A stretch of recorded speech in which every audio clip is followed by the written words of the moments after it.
Welcome back to Who We Become. I'm so glad you're here today because the conversation we're about to have is one that I believe will stay with you long after you finish listening. My guest today is Liz Vasquez, a patient advocate whose voice has become a source of strength and clarity for countless people navigating cancer, survivorship, and the often overwhelming world of healthcare. Liz has channeled her own deeply personal experience into a mission, making sure that patients and families are not just heard, but truly seen.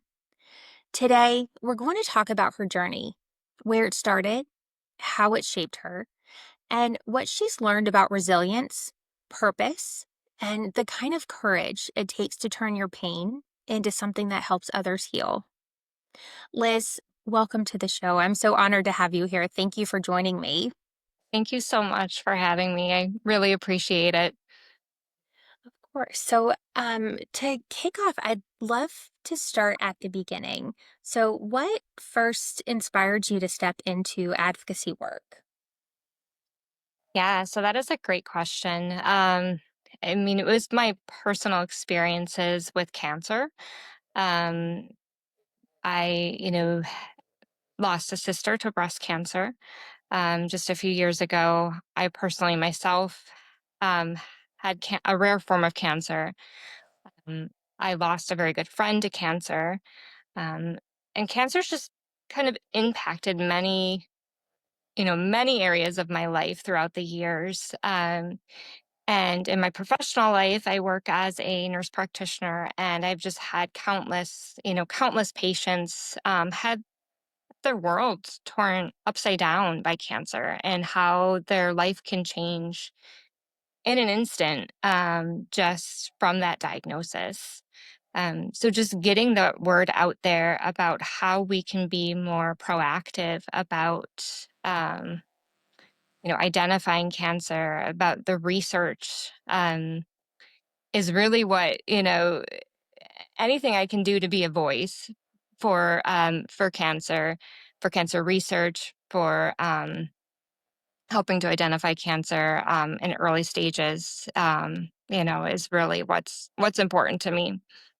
That's amazing. And I just want to pause and just thank you for, you know, using using your experience or drawing on your experience both as someone who's been through it and then having lived through significant loss as well, and having it takes a lot of strength and a lot of courage to show up after that. So I just want to acknowledge the fact that you've lived through something several times that's incredibly hard and painful, and you're giving back to others, and I just don't want that to be understated, because I think that's incredibly powerful. Thank you. Thank you. I appreciate that. Of course. And so, you had shared, your own experience, and it's such a powerful part of your story. And again, as a nurse practitioner, as a survivor, as someone who's gone through loss, how how did that, you know, eh, how did that shape the way you showed up? And I know that you had just shared that, you're looking for ways to amplify, but what do you think people who haven't lived it um can't fully understand without having someone like you who is advocating for those in the room? Mhm. Wow. Yeah. So, I remember when my sister was first diagnosed. I just had given birth to my first child. And I remember feeling that cancer kind of put me into this like survival mode, like the whole world was still going on. Um, and life still needed to go on, but she was dealt with this like huge diagnosis, and her whole world was flipped upside down.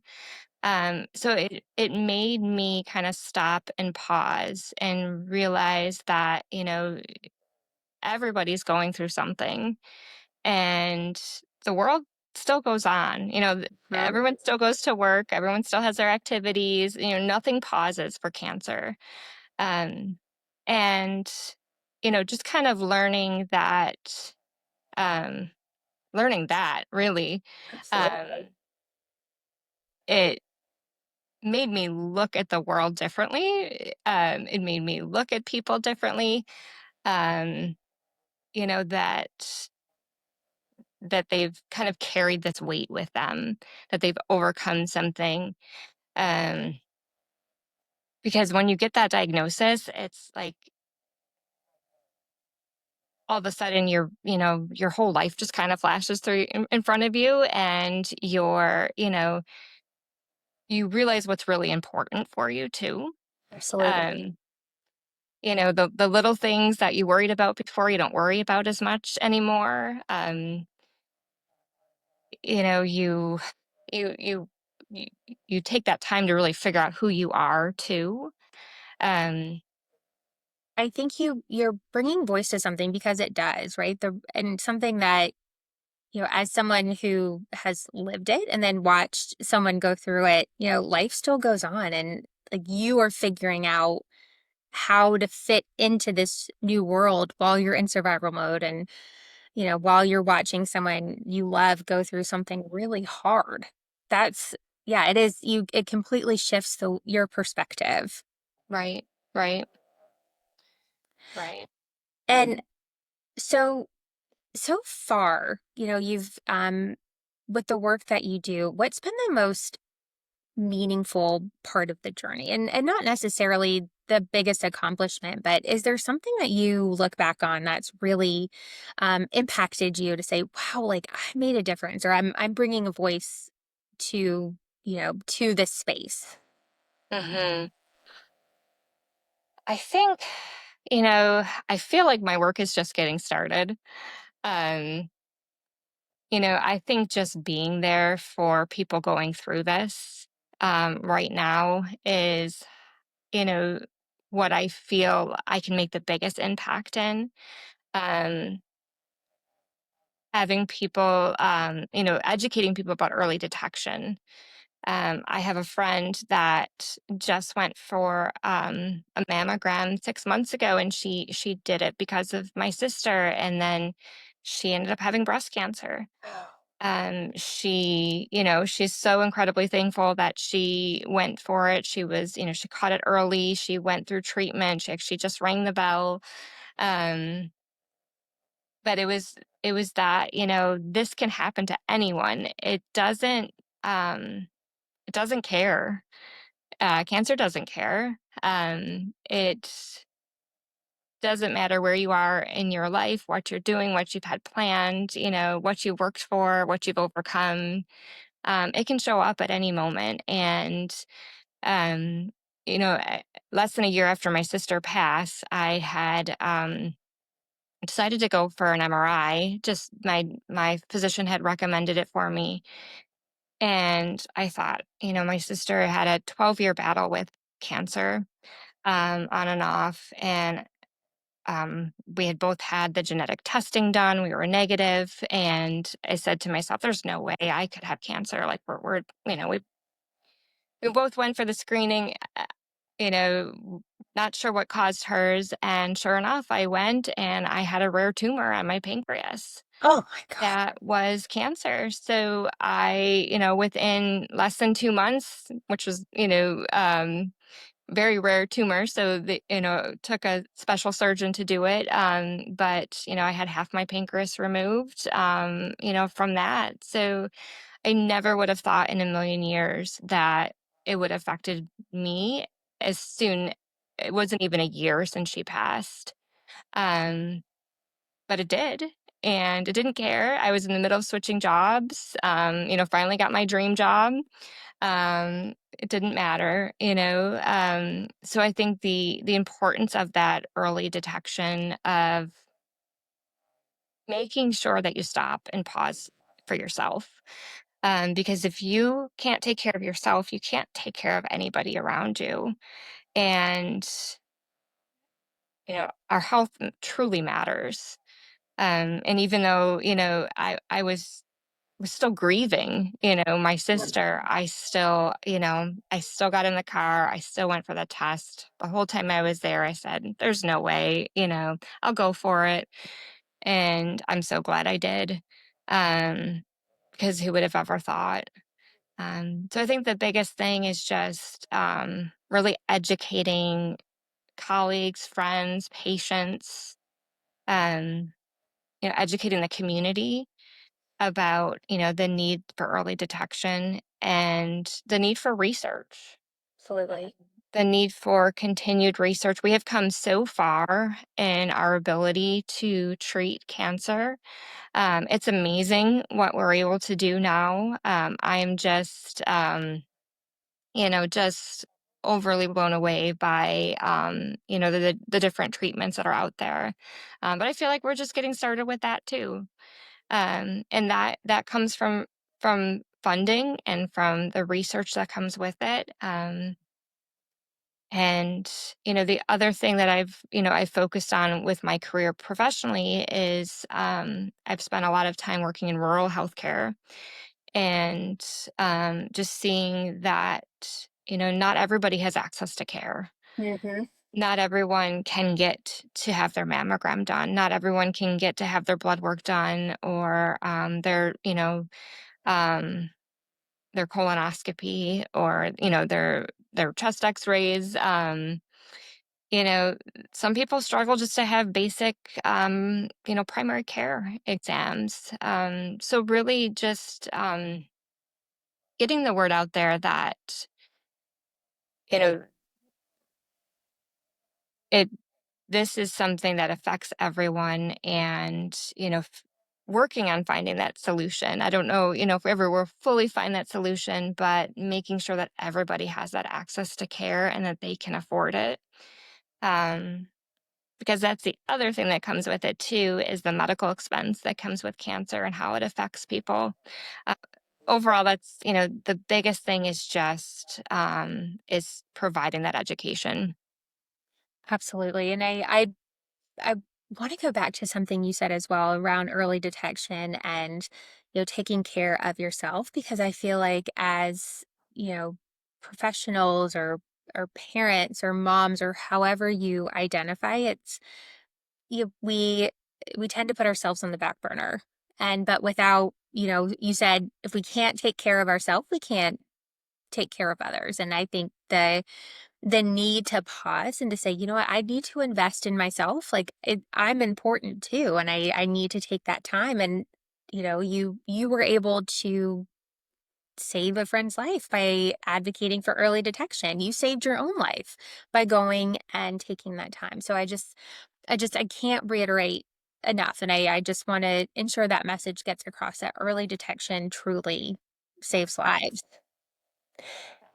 And with the education piece as well, one thing you had mentioned was an advocacy group or a group that you're a part of that does a ride from, I think it was the Empire State Building to Buffalo. I'd love to learn more about that. Yeah, so it's called the Empire State Ride here in New York. And it is a group of riders that ride from New York City to Buffalo, or actually to Niagara Falls every summer. It's a week-long trip.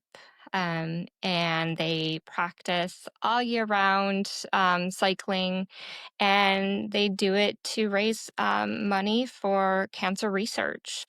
And each year I've gone to the finish line. I used to go with my sister every year when she was alive and, cheer on the riders. My brother in law, my sister's husband, has been doing the ride for years, and my niece just started doing it last year. So it's just been an incredible experience to watch them and to really, educate the community about cancer research using such a fun event as well. And something so sad and so hard can bring people together and build such a community. Um, Someday I hope that I can, join them for that ride because I think that's pretty amazing. But, until then, I'm going to continue to cheer them on from the sidelines because, I just think building that community of what brings what it brings everybody together. Yep. Everyone kind of shares, some common experience. Um, and, they're finding that hope, out of something that, once, was incredibly sad. Absolutely. Well, I love the fact that it's bringing communities together. It's bringing survivors and caretakers and people that have lived through this experience. So thank you for sharing. And it's what a great way to bring people together to you honor those who have been through something really hard, but continue their legacy and towards research as well. And so, how has this work that you've done changed the way you see yourself? Hmm.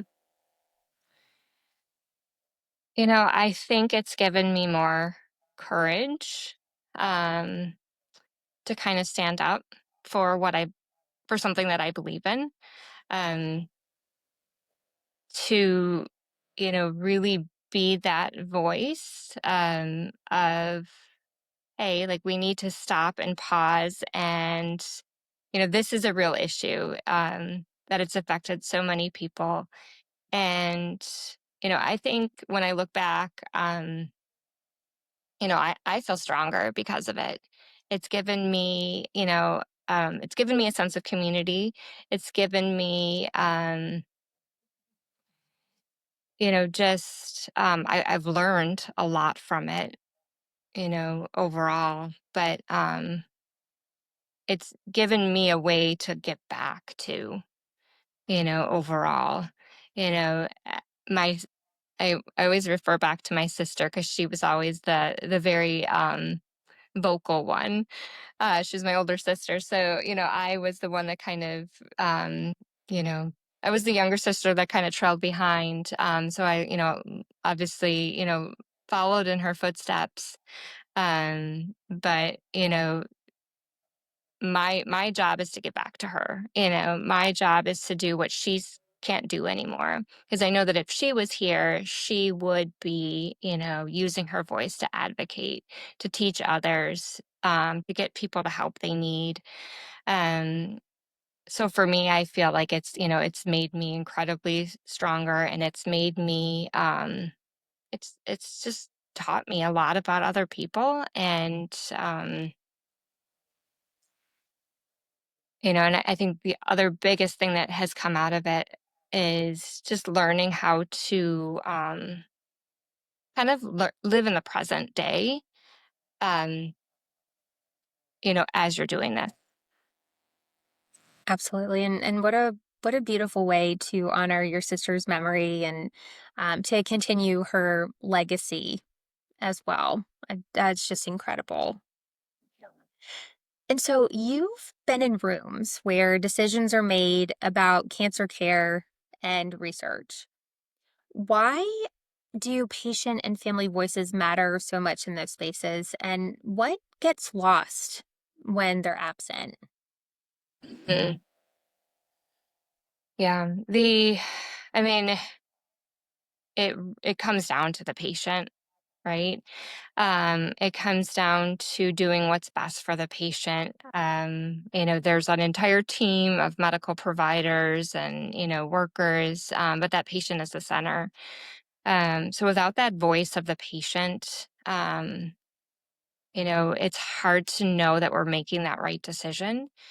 Um, so really, like, learning from our past experiences, this group that I'm in, the Patient and Family Advisory Council at Roswell. There's an entire, oh gosh, I don't even know how many there are, maybe 40 or 50 of us now that, maybe 40. And um, just hearing everyone's stories and the experience that they have and that they bring to the table. A lot of the decisions are brought to our attention, first before they're made. But it really comes down to, what our experience has been. We've kind of lived it. something as simple as, a patient portal for, a patient, finding your way around the hospital. Those things can be really stressful for patients. When you're in this big hospital, you can't even figure out where you're supposed to go. So just making their daily experience, easier. Um, so it's been really fun and exciting to be a part of those conversations. Right. So, I mean, I think keeping the patients at the center is what's going to be your biggest driver.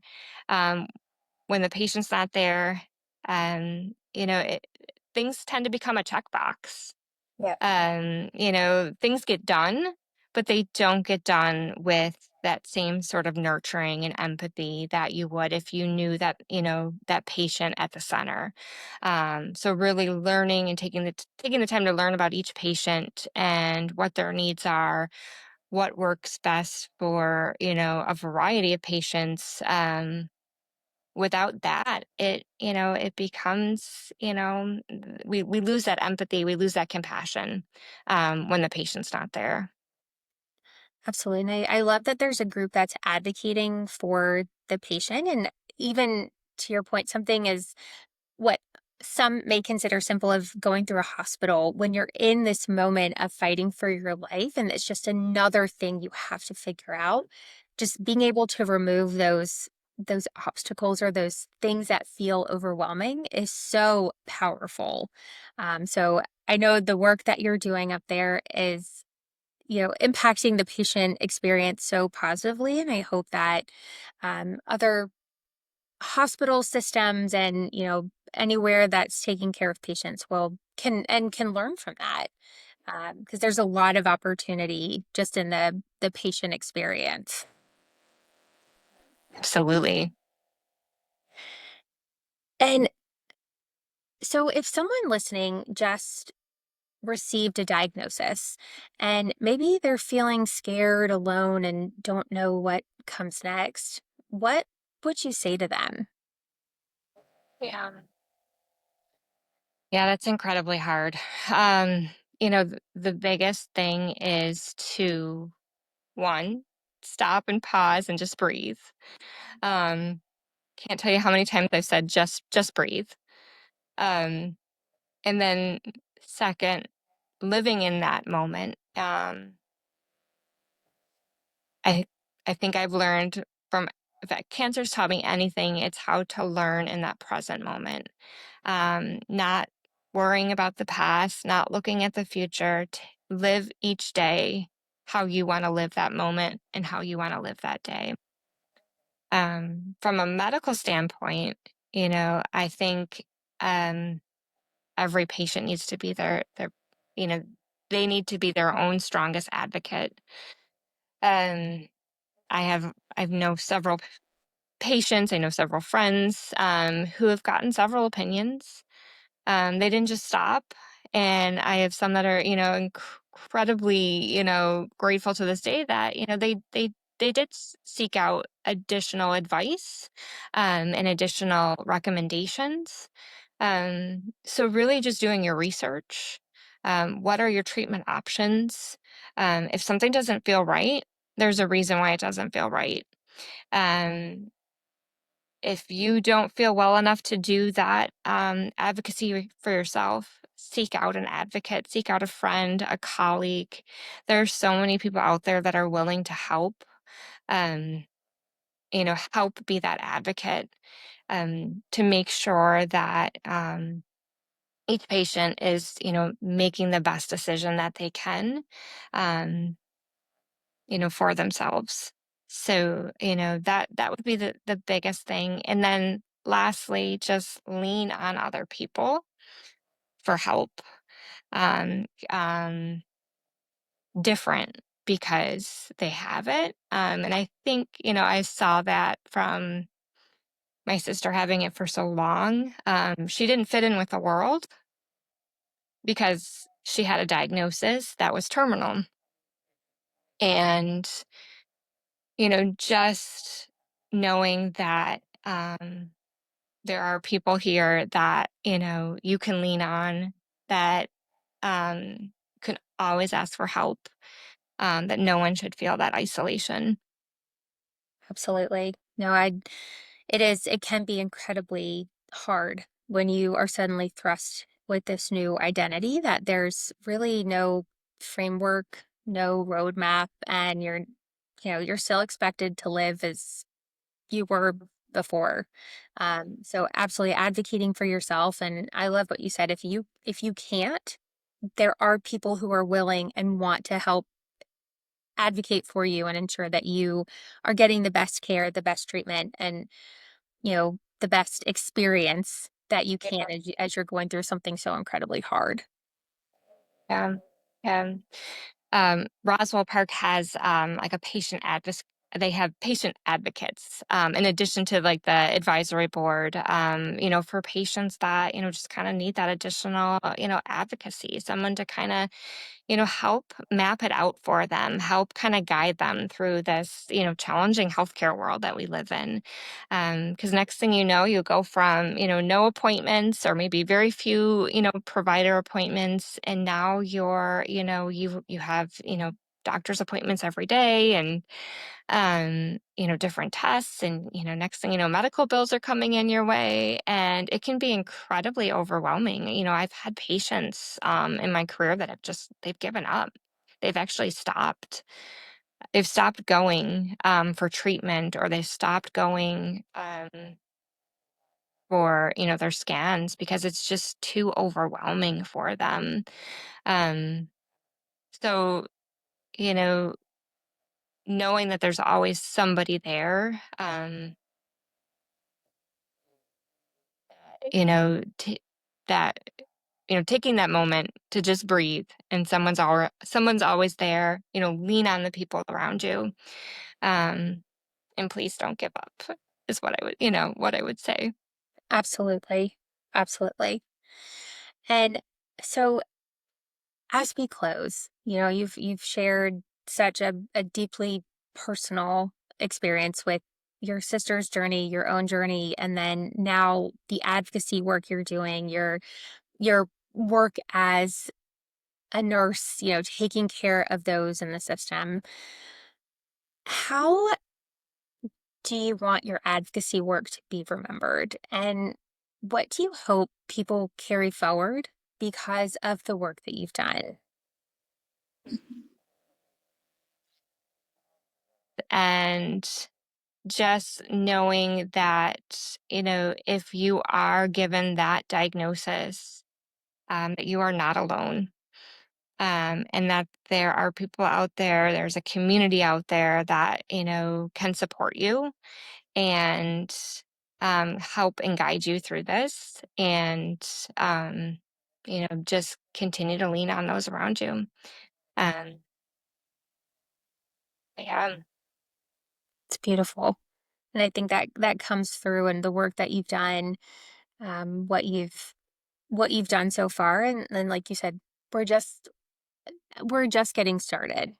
Um, and so, Liz, thank you, truly. There's something so rare and so generous about a person who takes one of the hardest experiences of their life and turns it into a gift for others. And that's exactly what you do. So, to everyone listening, I hope today's conversation reminded you that your voice matters. Whether you're a patient, a caregiver, a healthcare professional, or someone who just loves someone who has been touched by cancer, your perspective has power. Use it. We'll put all of the information with the advocacy work that Liz does in the show notes. And if today's episode moved you, please share it with someone who needs to hear it. There's so many more conversations like this that can really make a difference in someone's life. And so, thank you for listening. Thank you for being here. And until next time, keep becoming who you're meant to be.